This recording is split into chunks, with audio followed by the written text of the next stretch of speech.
يلا عبادي يلا عبادي يا ابن اللعيبه. ضغط يا جدعان الضغط. ندخل ربيعه انت لو ما خلتناش يجي فينا جون تورطنا فوق.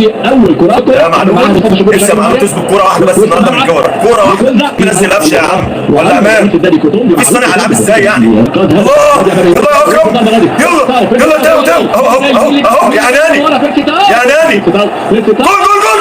جول يحييها مره ثانيه ولكن نزل قول ما اعرفش يا عم انت الله يخرب بيتك كل ماتش تبدل بعد الدقيقه 70. ايوه كده يا جدع التغييرات ايوه كده. عارف الكوره دي بيوصلنا للعصبيه اللي احنا فيها دلوقتي. الواحد بيبقى قاعد على اعصابه. ليه تضغطني؟ ليه تخليني مضغوط؟ ليه ما تجيبش جول من اول الماتش تلعب مرتاح؟ والله يا وسام يا ابن اللعيبه ارفع ربيع الله يخرب بيتك. يا نهار اسود يا نهار اسود. هدف التقدم هدف تقدم جويل بيه. ده اللي بنتكلم عليه، ده اللي بنتكلم على بيتين ام كولر لازم يتاخر في التبديلات او جونجي. يا جدعان حرام والله العظيم والله حرام. الماتش كان من الاول بتاعك من اول الشوط. ليه الكوره الكوريه ما تلعب كوره على الارض زي باقي الناس؟ يا الكوره ما تلعبش زي بعض. تخرب بيت امك برضه رامي ربيعه السبب. برضه التغييرات لسه ما نزلتش، برضه ما فيش تغييرات. الجمهور الاهلاوي يا رب يكتب يا رب يا رب وعوده حكم اللقاء. يا رب ويكتب يا رب. عندي جول يا رب خلاص كده اتلغى. عندي جول الحمد لله. الله كمان عندي جول وفاول. زقي رامي ربيعه يعمل راكب في رامي ربيعه بالزق ولا نفسه ايه؟ عاش الحمد لله والشكر لك يا رب. الحمد لله. دوسوا بقى دوسوا الشغل مفيش هزار ثاني خلاص. خلاص يعني دوسوا عليهم مفيش كلام. ده فرقه تعبانه والله. موتوهم تاو تاو تاو تاو يا تاو يا تاو يا تاو. العو جه العو حضر يا مساء يا رب. بسم الله الرحمن الرحيم. يا رب يكون وشك حلو يا امام. وشك حلو عشان الحرقان يزيد عند الزملكاويه ان شاء الله يجيب جول. مدون عشان انا اعصابي وصلت. ايوه كده بالراحه. محمد هاني في ادوار هاني لكن تنتظر ترجع مره ثانيه فيرتي طبعا. جول خشي جول يا نهار اسود على الحظ. كورته تنقطم. ايه العرضه دي؟ واحده بس يا ابو كريم واحده بس واحده تنهي بيها. جول يا ابو كريم يا جامد.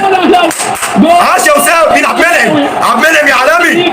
يس موعد مع الاهداف التاريخيه. محمد عبد المنعم يضع روح يا ابني روح هيص مع الجمهور. لمنا على عرض استغلال المثليات.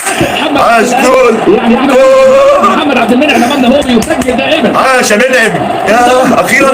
عاش يا ابو كريم يا جامد والله وش السعد يا امام. اخيرا محمد عبد المنعم وراه كان ايه رايك اسود يا ابني لسه في تاني ان شاء الله. ان شاء الله حافظ بقى والعب براحتك. سياده هنفضل سياده لحد ما الكوره تبطل في العالم. لحد ما نرجع لعصر الصيف كده هنفضل اساليب كوره واسياد العالم.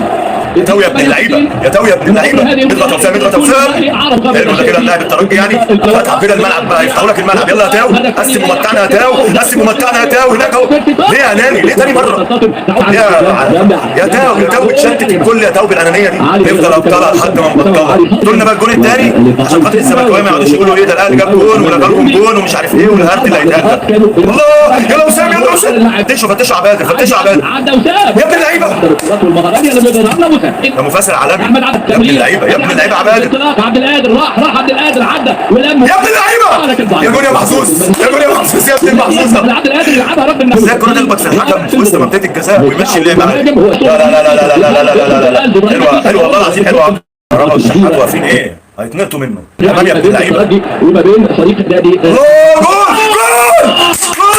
يا سلام يا ابو كريم. الله عليك يا اسامه. الله يا سلام عليك يا معلول ملك الحلول. هو ده الكلام.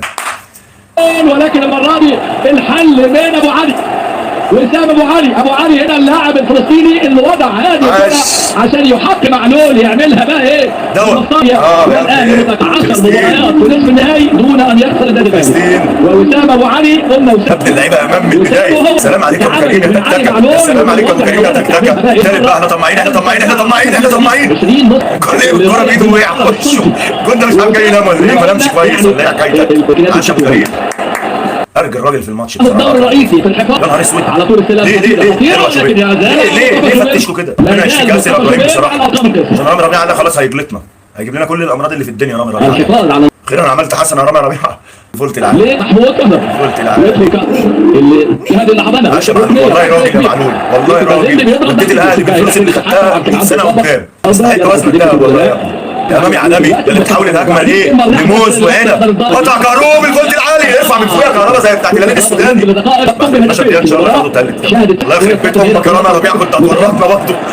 معلول هو عمل الاساسي والهدفين اللي بيسجلوا الاهلي. مخك انا ما اعرفش بتاكل فول ولا بتاكل ايه انت يا رامي ربيعه. انت لسه نازل يا متولي، انت لسه خارج من المقابر. اول ما تنزل تاخد انذار بعد دقيقتين. خرب بيتك انت كمان. احنا عايزين مدافعين يا جدعان احسن. والله يجيبنا السكر والضغط وكل الامراض. خط الدفاع البايظ عندنا. يا امام يا عالمي يا كهروب يا فولت يا كهروب يا فولت يا فولت يا فولت يا فولت. عشان اكرم اقسم بالله مفسد اي حاجه. واضح يا اسد يا مفسد.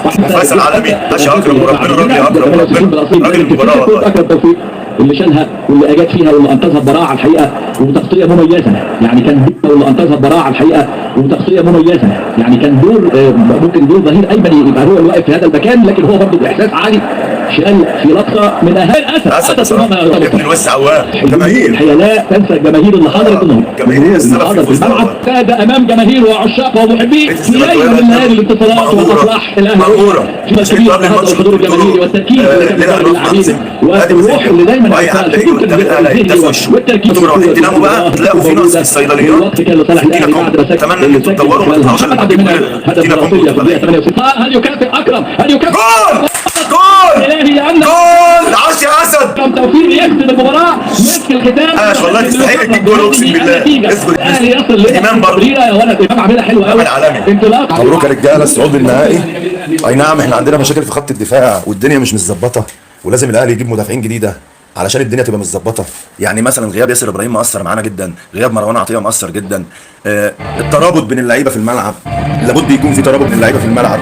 مفيش ترابط ليه دايما كولر معتمد على الكور الطوليه اللي كانت ممكن تورطنا فعلا. احنا لولا الكوره بتاعت مازيمبي الجون اللي جه كان لمسه يد احنا كنا اتورطنا. لو الفار ما كانش شاف كان زماننا دلوقتي متورطين ومش كسبانين 3، لان الجون اللي اتلغى ادى دفعه لعيبه الاهلي ان هي تلعب بجد بقى. خلاص فاقوا. يعني دي كانت لدعه كده ايه عشان اللعيبه تفوق. عايزين عبد المنعم ما يتكبرش، مش كل ماتش ينزلوا ياخد انذار. لازم الاداره تتكلم مع اللعيبه، لازم المدرب يحذرهم من الحاجات اللي بيقعدوا يعملوها دي. واحد زي عبد المنعم ده تقريبا كل ماتش ليه مشكله، يا اما انذار يا اما غلطه تورطنا. رامي ربيعه ده انا عايز اعرف هو بياكل ايه، بيفطر ايه وهو نازل من البيت بجد والله؟ بياكل ايه؟ فول؟ هو اللي متخن مخه كده؟ عايزين نلاقي حل في خط الدفاع اللي عندنا اللي ضايع خالص. وبرافو اكرم توفيق اقسم بالله فعلا اسد والله يا ابن اسد.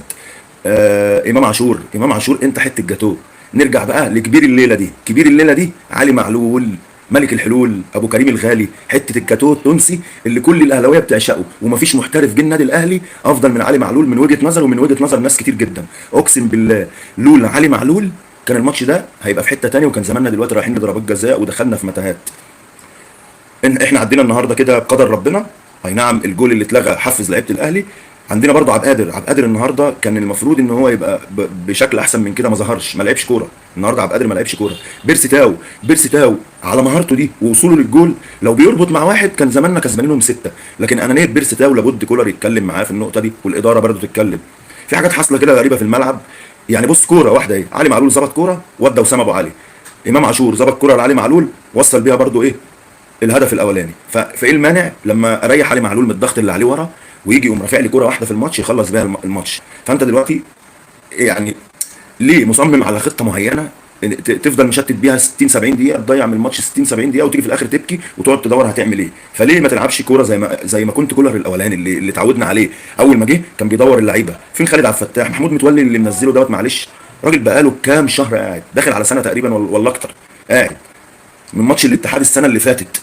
فمعلش انت دلوقتي راكن واحد زي محمود متولي دوت مثلا بياخد فلوس، ليه انا ما اروحش اجيب مدافع او اطلع من ناشئين مدافع اعتمد عليه في وقت زي ده؟ انت عندك كوكا بسم الله الله اكبر عليه، الله يا ربنا يحميه، عيل برنس بصراحه. فانت عندك فرقه حلوه بس ناقصك بس التشكيل الفني للفرقه. الوحيد اللي موظفه كويس النهارده هو اكرم توفيق بس، الباقي كله لخبطيطه. والعيال لو تشوف في اخر الشوط الثاني العيال بدات تهاجم وتخش في ثغرات كده بيخشوا بين المدافعين وبين خطوط النص بسهوله جدا. لازم الثغرات دي تتحل. مبروك لكل رجاله النادي الاهلي وكل جماهير النادي الاهلي الجميله، وان شاء الله ال 12 اهلاويه. ومعلش ازعجناكم وصدعناكم، وكل سنه وحضراتكم طيبين جميعا، والسلام عليكم.